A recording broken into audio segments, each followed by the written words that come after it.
2019 کی بات ہے، میرا ایک انٹرویو ہو رہا تھا، تو اس میں میں نے انہوں نے مجھ سے پوچھا کہ جی آپ کی سب سے بڑی خواہش کیا ہے؟ تو میں نے یہ کہا کہ میری جو سب سے بڑی خواہش ہے وہ ایدھی صاحب کا کوئی 100-120 فٹ کا مجسمہ بنانا ہے۔ ہمارے بہت اچھے ایک عزیز جمالی صاحب نے جو ہے وہ سن لی، انہوں نے PPHI کے تعاون سے جو ہے مجھ سے یہ وعدہ کیا کہ ہم اس پہ کام کریں گے، لیکن چونکہ 120 فٹ یا 100 فٹ بہت بڑا اسکیل تھا یا اس کے لیے ہمارے پاس اتنے فنڈز نہیں تھے، تو پھر ہم نے یہ سوچا کہ ہم اس کو چھوٹے اسکیل پہ بناتے ہیں، 15 فٹ پہ یا 17 فٹ پہ، تو وہ پھر 17 فٹ ڈیسائیڈ ہوا۔ آدھی فنڈنگ انہوں نے کی، آدھے پھر میں نے خود ارینج کیے، تو یہ تقریباً کوئی ہمارا 10 لاکھ کے قریب اس پہ خرچہ آیا۔ تو پھر اس کے بعد یہ ہم نے گورنمنٹ آف بلوچستان کو گفٹ کیا۔ اب یہ ہوا کہ بدقسمتی سے گزشتہ دنوں جو ایک بلاسٹ ہوا اس میں جو ہے وہ اسکلپچر جو ہے ہمارا ٹوٹ گیا، تو میں نے گورنمنٹ سے یہ گزارش کی، میں نے کہا کہ جی اسکلپچر تو ہمارا ٹوٹ گیا ہے،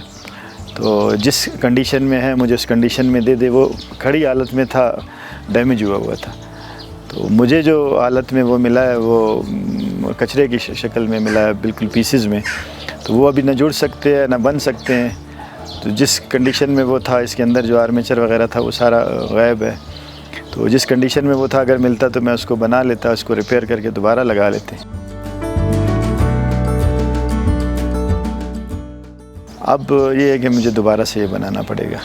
اب میرے پاس فی الحال تو فنڈز اویلیبل نہیں، لیکن میں کوشش کر رہا ہوں کہیں نہ کہیں سے ارینج کر کے اس کو دوبارہ شروع کروں۔ تو ہونا تو یہ چاہیے تھا کہ جب یہ ضائع ہو گیا تھا یا بلاسٹ میں ٹوٹ گیا تھا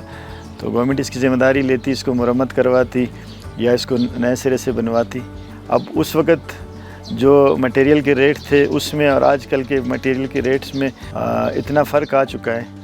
کہ اگر اس وقت ہم نے 10 لاکھ کا بنایا تھا تو آج جو ہے یہ 30 سے 35 لاکھ میں بھی شاید مشکل سے بن جائے۔ یہ گورنمنٹ کی اخلاقی ذمہ داری ہوتی ہے، ان کا اخلاقی فرض ہوتا ہے وہ جو ہے اس طرح کی چیزوں میں سپورٹ کرے۔